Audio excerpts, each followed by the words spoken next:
오늘의 성경 말씀은 요한복음 4장 3절에서 26절까지의 말씀을 같이 보시겠습니다. 요한복음 4장 3절에서 26절까지의 말씀, 신약성경 147페이지입니다.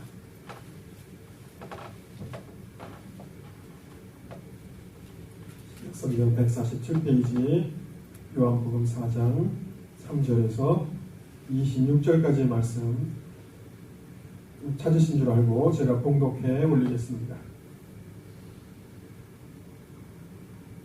유대를 떠나사 다시 갈릴리로 가실새 사마리아로 통행하여야 하겠는지라.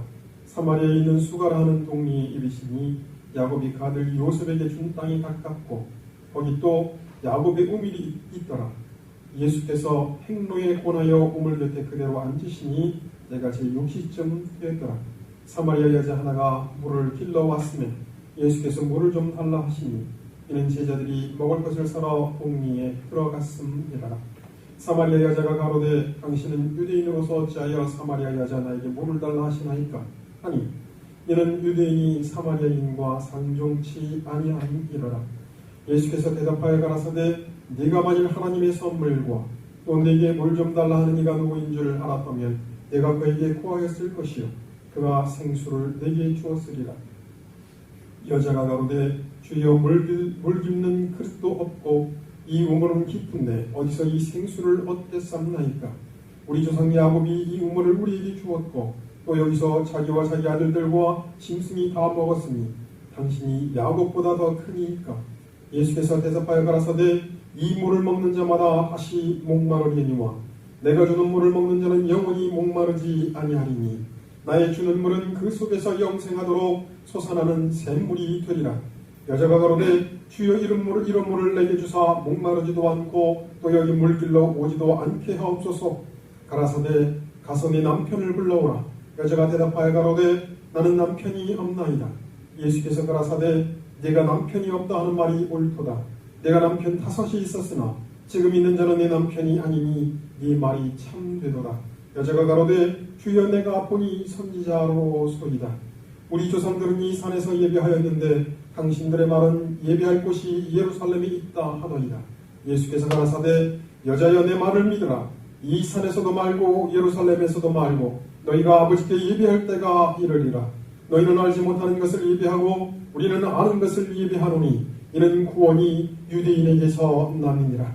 아버지께서 참으로 예배하는 자들은 신령과 진정으로 예배할 때가 오나니 곧 이때라. 아버지께서는 이렇게 자기에게 예배하는 자들을 찾으시느니라. 하나님은 영이시니 예배하는 자가 신령과 진정으로 예배할지니라. 여자가 가로되 메시아 곧 그리스도라 하는 이가 오실 줄을 내가 아노니 그가 오시면 모든 것을 우리에게 구하시리이다. 예수께서 이르시되 내게 말하는 내가 그로라 하시니라. 아멘. 우리 잠시 기도하시겠습니다.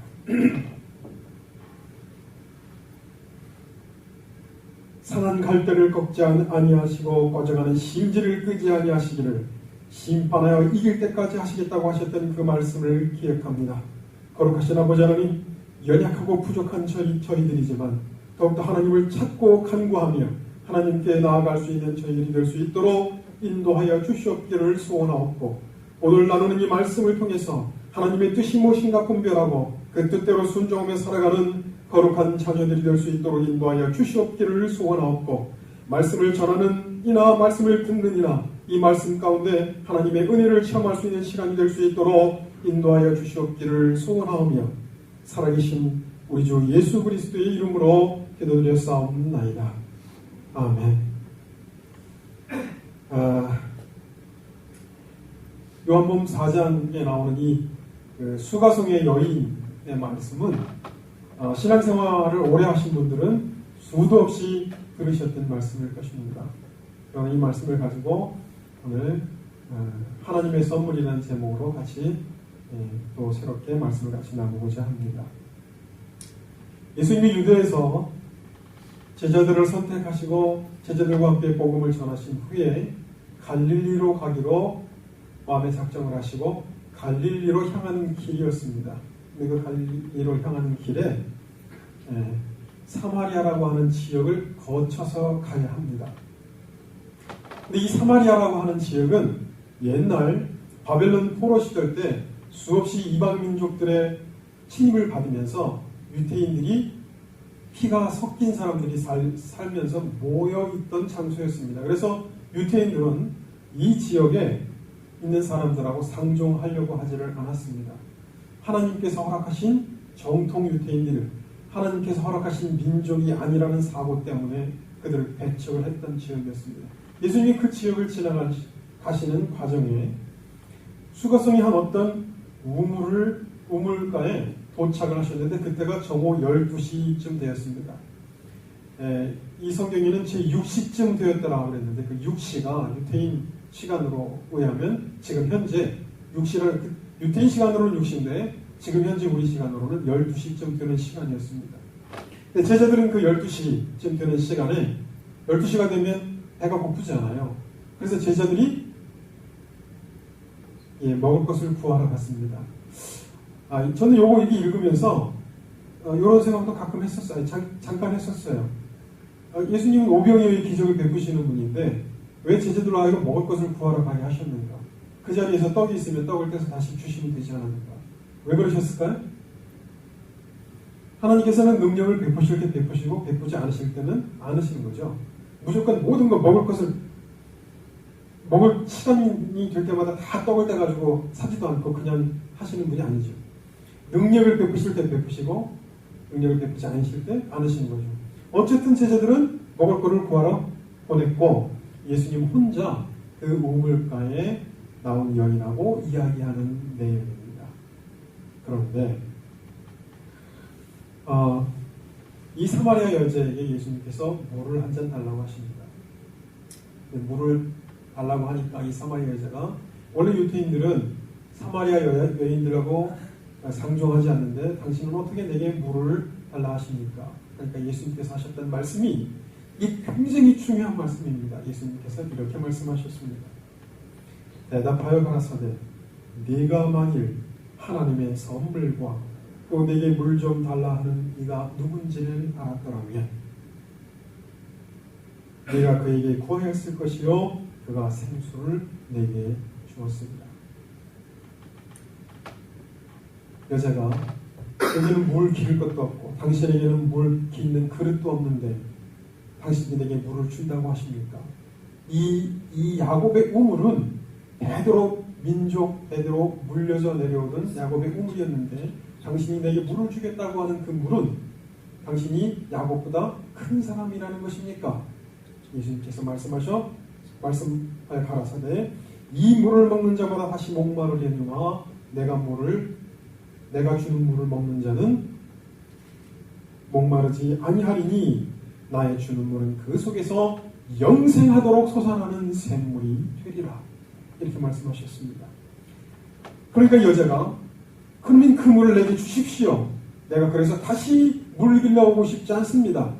내가 정오에 다시 물 길러오고 싶지 않습니다. 정오에 물을 길러오는 이유는 이 여자는 무시를 당하던 사람들이었습니다. 같은 사마리아인에게도 남편이 6명이었기 때문에 그 남편들 굉장히 복잡한 사생활 때문에 정오에 물을 길러 올 만큼 복잡한 사생활을 가진 사람이었습니다. 그래서 물을 길러 오지 않게 해주십시오. 이렇게 간구를 했습니다. 그때 예수님께서 물을 주시지는 않고 네 남편을 불러오라. 내 남편을 불러오라. 이 말씀은 원래 예수님께서 그러면서 그렇게 말씀하셨어요. 내게 있는 남편 전에는 5이 있었으나 지금 있는 남자도 내 남편이 아니다. 그러니까 여자가 깜짝 놀라서 당신은 참 선지자로소이다. 이렇게 고백을 합니다. 당신은 내가 말하지도 않은 사실을 당신이 어찌 알고 있습니까? 하고 깜짝 놀라는 거죠. 당신은 참 선지자로소이다. 이렇게 고백을 합니다. 그러자 예수님께서 예배하는 자, 신령과 진정으로 예배할 자들이 있을 것이다. 그럴 때가 올 것이다. 라고 설명을 하시면서 그 여인에게 이야기를 합니다. 그러니까 그 여자가 메시아가 이 땅에 오시면 우리가 그런 상황이 될 줄로 압니다. 그랬더니 예수님께서 그래서 결정적으로 이렇게 말씀하십니다. 내가 네게 말하는 내가 그러라. 내가 곧 메시아다. 이렇게 말씀을 하시는 것이 이 장면입니다. 그 이후에는 이 여자는 동네에 가서 야, 이 동네 사람들아, 자 한번 생각해 보세요. 예수를 만난 이 여자가 자기가 알지 못한 사생활을 그 사람이 알고 나한테 얘기를 해줬습니다. 그래서 이 사람 선지자인가 보다 생각했더니 그분이 아니다. 나는 너희들이 기다리고 있는 메시아다. 이렇게 얘기를 한 것입니다. 그래서 이 여자가 동네에 들어가서 자기는 창피해서 남들이 멸시하고 조롱하고 있는 것에 대해서 창피해서 12시에 물을 뜨러왔던 이 사람이 예수를 만나고 메시아를 만난 그 순간 어떻게 변했습니까? 그 동네 사람들, 자기를 무시하고 멸시하는 그 사람들에게 찾아가서 여보시오! 이 사람이 메시아가 아닙니까? 이 사람이 그리스도가 아닙니까? 라고 얘기를 합니다. 그러니까 동네 사람들이 우르르 몰려나와서 예수를 초청하고 예수에게 말씀을 듣습니다. 그리고는 그 끝에 이 사람들이 뭐라고 고백을 하느냐? 그 다음날 며칠이 돼서 이 동네 사람들이 그 여인에게 그런 얘기를 합니다. 당신이 우리에게 전해준 그것 때문에 우리가 믿는 것이 아니라 그가 전해준 말로 인해서, 말씀으로 인해서 우리는 그가 메시아인 줄, 그리스도인 줄 아노라 하는 것이 이 요한복음 4장 끝에 나오는 이야기입니다. 오늘 이 본문 말씀에서 제가 중요하게 생각하는 말씀 하나를 같이 나누려고 하는 것입니다. 그것이 무엇이냐면 요한복음 4장 10절입니다. 예수님께서 이렇게 말씀하셨습니다. 내가 만일 하나님의 선물과 그랬습니다. and 접속사로 등이 접속사로 연결이 되어 있습니다. 내가 만일 하나님의 선물과 또 내게 물 좀 달라 하는 이가 누군지를 안다면 자, 하나님의 선물이 무엇이겠습니까? 오늘 이 본문을 읽어보면 예수님께서 이렇게 말씀하셨습니다. 하나님의 선물과 내게 물 좀 달라 하는 이가 누군지를 알았다면 너는 그에게 구하였을 것이요 그는 너에게 생수를 주었으리라 이렇게 얘기를 했습니다. 그가 생수를 내게 주었습니다. 여러분 생수가 무엇일까요? 시중에서 파는 생수를 말하는 것입니까? 성경에서 얘기하는 이 생수는 영어 성경에는 living water이라고 되어 있습니다. 살아있는 물, 곧 성령을 의미합니다. 성경 사도행전 2장 38절에 이렇게 기록되어 있습니다. 베드로가 가로되 너희가 회개하여 각각 예수 그리스도의 이름으로 세례를 받고 죄의 사함을 얻으라. 그리하면 성령을 선물로 받으리니. 성령을 선물로 받을 것이다. 이 성령이 무엇이냐? 오늘 본문에서 얘기하고 있는 살아있는 생수라는 것입니다. 사도행전 11장 17절에 이렇게 얘기하고 있습니다.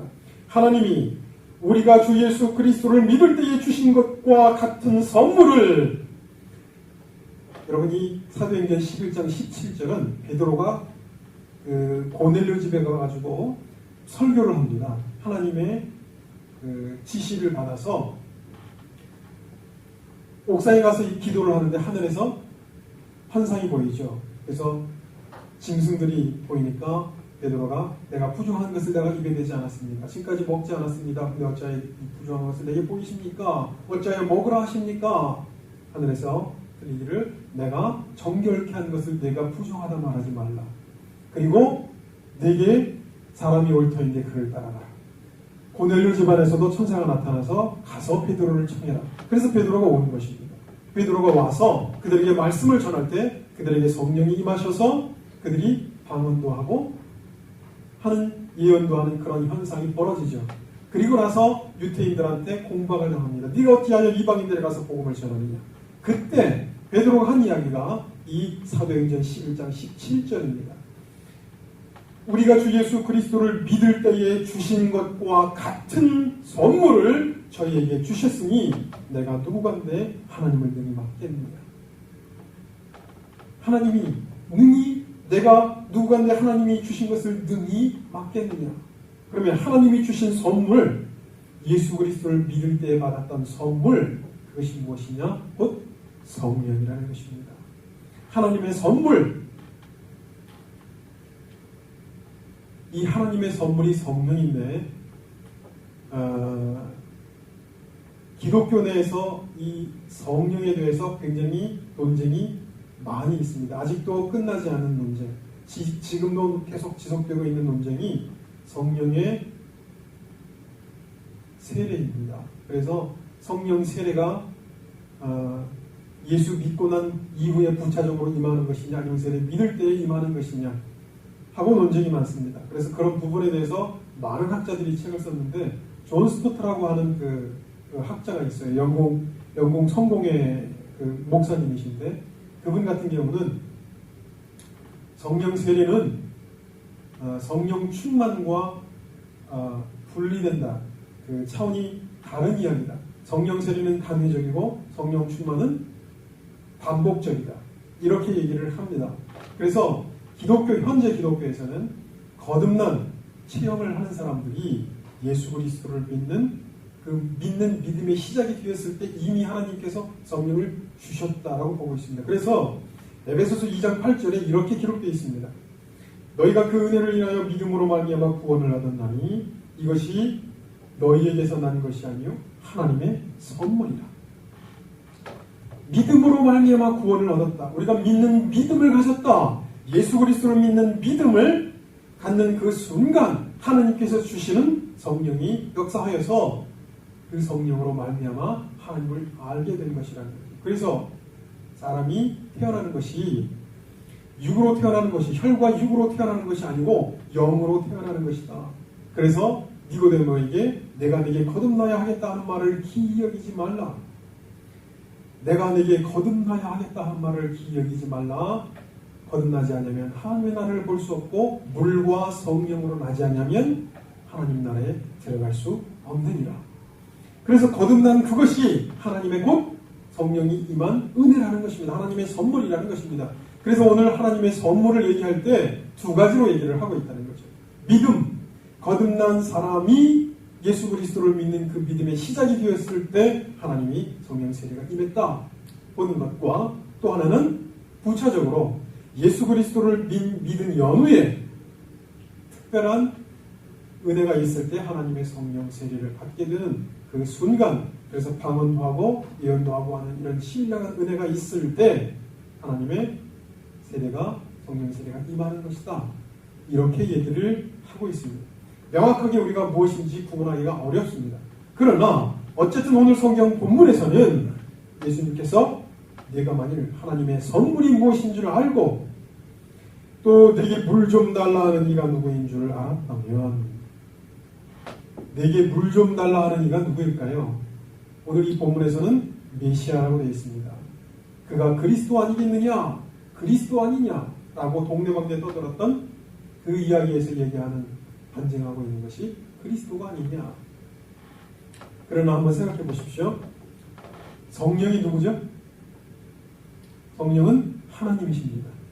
그런데 하나님을 좌지우지하면서 그 성령을 부어주시는 분이 신이겠습니까? 인간이겠습니까? 신이 아니면 성령을 부어주실 수 있겠습니까? 성령의 주체가, 성령 자체가 하나님이신데 그 하나님 자체를 인간이 좌지우지합니까? 못합니다. 그래서 성경에 예수 그리스도가 곧 하나님이신 것을 누누이 이야기하고 있습니다. 그래서 요한복음 1장 1절에 말씀이 계시니라, 이 말씀이 하나님과 함께 계셨으니 이 말씀은 곧 하나님이시니라 라고 말씀을 하고 계신 것입니다. 그래서 12절에 말씀이 육신이 되어 우리 가운데 거하시매 그랬습니다. 우리 가운데 거하시는 그가 누구냐? 곧 예수 그리스도, 그가 곧 하나님이라는 것입니다. 말씀, 이 말씀이 세상을 창조했습니다. 오늘 제가 가져온 저 창조주 하나님이라는 책 중간에 보면 그런 내용이 있습니다. 성경에 창세기 1장에 이르시되라고 하는 표현이 있습니다. 이르시되. 영어 성경에는 said라고 되어 있습니다. 말씀하시되. 말씀하시되 하나님이 빛이 있으라 하시매 하나님이 궁창이 있으라 하시매 하나님이 모든 각기 씨에 있는 채소가 있으라 하시매 이런 모든 그 말씀하시매라고 하는 단어가 11번이 기록되어 있다는 거죠. 말씀으로 세상을 창조하셨다는 거죠. 근데 그 말씀이 요한복음에 오셔서 말씀이 이 땅에 오셨다는 겁니다. 그분이 누구냐? 육신으로 오셨다는 거예요. 그분이 누구냐? 예수 그리스도라는 거죠. 예수 그리스도가 곧 하나님이시라는 것입니다.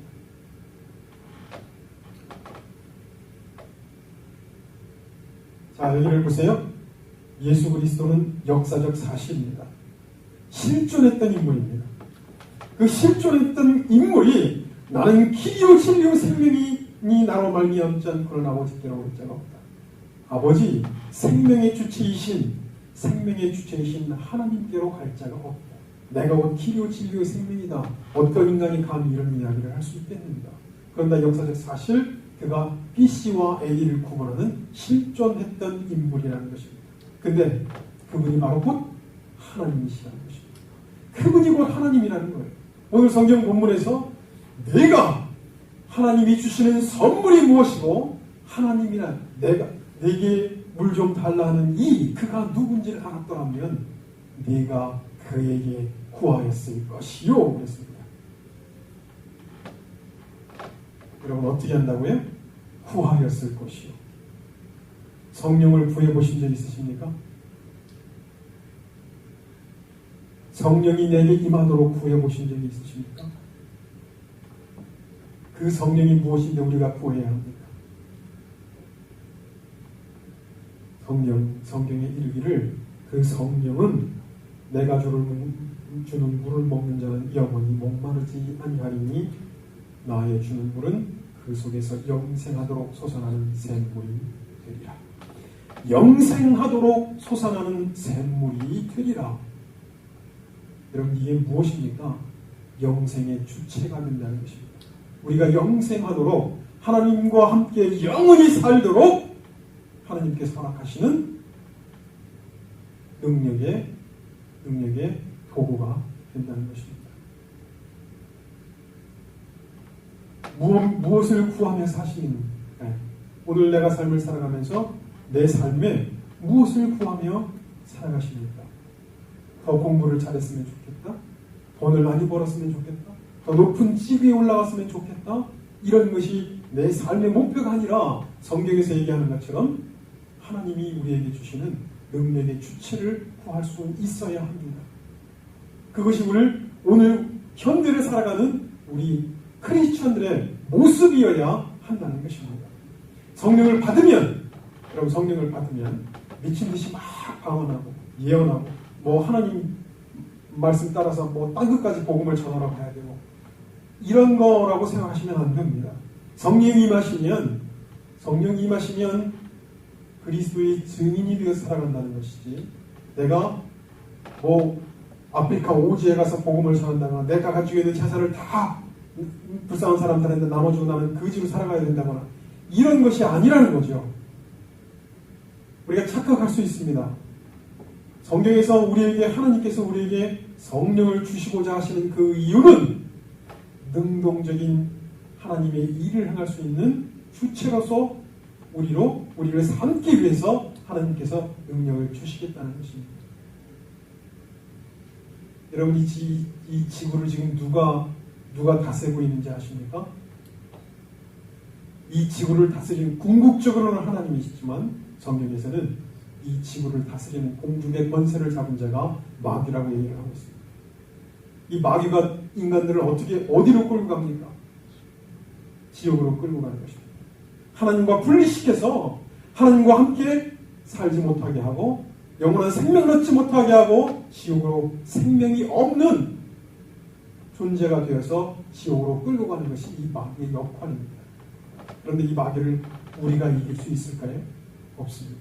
이길 수 없습니다. 성경은 그래서 끊임없이 우리에게 기도하라고 하시고 우리에게 성령 충만을 받으라 라고 말씀을 하고 계신 것입니다. 그래서 우리는 기도해야 된다는 거죠. 그리고 구해야 된다는 거죠. 성경 말씀에 찾자를 걸면 찾을 것이요 구하라 그러면 얻을 것이요 찾으라 그러면 찾을 것이요 문을 두드리라 그러면 너에게 열릴 것이니 생선을 달라 하는 자에게 돌을 주고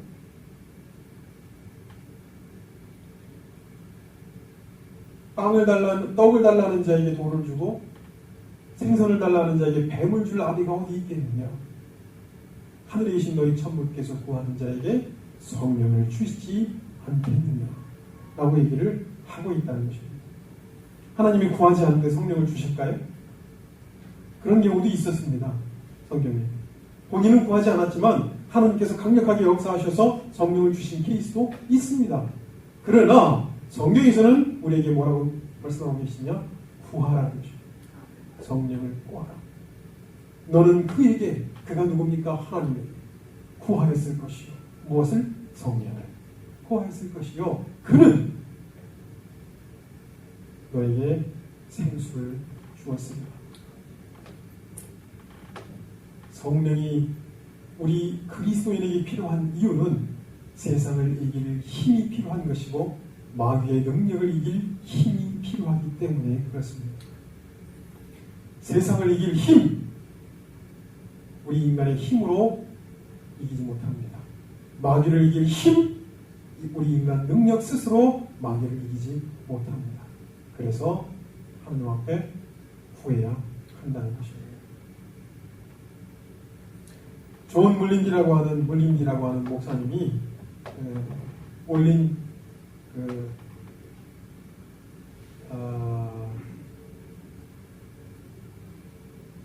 기도 부흥의 전략인가 뭐 그런 책을 썼대요. 근데 거기에 나오는 그 내용 중에 기도하는 사람의 세 가지 단계를 얘기를 했습니다. 처음에 기도하는 사람이 기도를 하는데 그 기도가 위로 올라가다가 흐지부지 다 없어져 버리대요. 근데 그 사람이 누구냐? 자기 죄의 문제가 해결되지 않은 사람이라는 거예요. 죄의 문제가 해결되지 않은 사람이 기도하니까 그 기도가 올라가다가 공중에서 그냥 흐지부지 다 없어져 버린대요. 그 기도의 연기가. 두 번째, 기도의 문제는 해결되는데 기도하다가 그 기도를 쉽게 끝내버리고 그냥 다른 뭐 전화 올 때 전화를 받는다든가 뭐 그 기도에 집중하지 못하는 사람은 기도가 올라가다가 바위가 있대요. 바위가 있는데 바위에 뚝 부딪혀가지고 기도가 그냥 떨어지더라고요. 밑으로. 세 번째로 기도하던 사람은 기도에 완전히 침잠해서 기도에 전념하니까 그 기도가 연기처럼 올라가더니 그 바위, 단단해져서 뚫릴 것 같지 않은 그 바위가 뜨거운 물에 촛능이 녹는 것처럼 그냥 뭐 흐물흐물대면서 녹아버리더니 뻥 뚫려가지고 기도가 하늘로 쫙 올라가더라는 거죠. 이 존 물린디 목사가 얘기했던 기도의 이 상황은 굉장히 영적인 내용입니다만 굉장히 중요한 내용입니다. 무엇이냐면 기도를 할 때 하나님에게 전념을 하고 그 하나님 앞에 상달드는 기도를 드리는 그 기도가 되어야 한다는 것입니다. 그때까지 기도하는 것이 하나님 앞에 침잠할 수 있어야 된다는 거예요. 전념할 수 있어야 된다는 거예요. 집중할 수 있어야 된다는 거예요. 그런데 우리는 대부분 기도가 어느 정도 하다가 그냥 흐지부지 기도를 맞춰버린다는 거죠. 몇 마디 기도하고 끝내버린다는 거죠. 그렇게 기도하면 안 된다는 거예요. 내 심령이 하나님의 심령과 동일한 심령이 될 때까지, 뜨거운 마음이 될 때까지 기도를 하라는 거죠. 그러면 하나님의 능력이 임해서 그 영적인 영향력을 발휘하게 되더라 라고 하는 그 존 물린디 목사의 그 책에서 나오는 내용이 있습니다. 얼마나 기도하십니까? 내가 하나님 앞에 얼마나 기도하십니까? 하나님의 그 능력이 내 가슴에, 하나님의 마음이 내 가슴에 느껴지고 해서 뜨거운 마음이 될 때까지 하나님 앞에 기도할 수 있는 심령이 되어야 한다는 것입니다. 말씀을 묵상하는 것, 기도하는 것, 시간을 정해놓고 하는 것이 좋습니다. 하루에 3장, 혹은 하루에 5장, 하루에 10장 성경을 매일매일 묵상할 수 있도록 정하십시오. 그리고 기도의 시간도 정하십시오. 그래서 하나님 앞에 일정하게 기도하는 시간들을 갖고 하나님과 영적인 교제를 할 수 있는 우리들이 되어야 한다는 것입니다. 그것이 하나님께서 우리에게 생수의 통로, 하나님께서 우리에게 부어주시는 살아있는 능력의 주체가 되는 성령을 부어주시는 통로가 된다는 것입니다. 이것이 영생하도록 솟아나는 샘물이 되는 것입니다. 과거에는 내가 뜨거웠으나 지금은 냉랭하다면 기도로 다시 새롭게 뜨거운 마음을 회복할 수 있는 여러분들이 되시기를 소망합니다. 그리하여서 정결하게 살고 예수님께서 내 남편을 데리고 와라, 생수 하나님의 성령이 부어지려면 내 안에, 내 잔에 하나님께서 더럽게 여기시고 부끄럽게 여기는 죄가 없어야 한다는 것입니다. 하나님 앞에 정결하게 내 죄를 회개하고, 그리고 하나님의 능력이 내 안에 느껴질 때까지 간절히 기도하는 그 기도를 통해서 하나님의 영적인 능력을 부여받고 하나님께서 원하시는 증인으로서의 삶을 사시는 여러분들이 되기를 축원합니다. 우리 잠시 기도하시겠습니다. 사랑의 주님, 하나님의 선물과 내게 물 좀 달라 하는 이가 누군 줄 알았더라면 내게 그에게 구하였을 것이요 그는 너에게 생수를 주었으리라 라고 말씀하셨던 것처럼 하나님 앞에 구하는 저희들이 되어서 하나님께서 원하시는 거룩한 성령을 부여받고 이 세상을 능력을 덧입은 하나님의 자녀들로 살아갈 수 있는 저희들이 될 수 있도록 인도하여 주시옵기를 소원합니다. 말씀 묵상하기를 게을리하지 아니하고 기도하기를 게을리하지 아니함을 통하여 신령과 진정으로 하나님 앞에 예배드릴 수 있는 자들이 될 수 있도록 주님 인도하여 주시옵기를 소원하오며 살아계신 우리 주 예수 그리스도의 이름으로 기도드렸사옵나이다.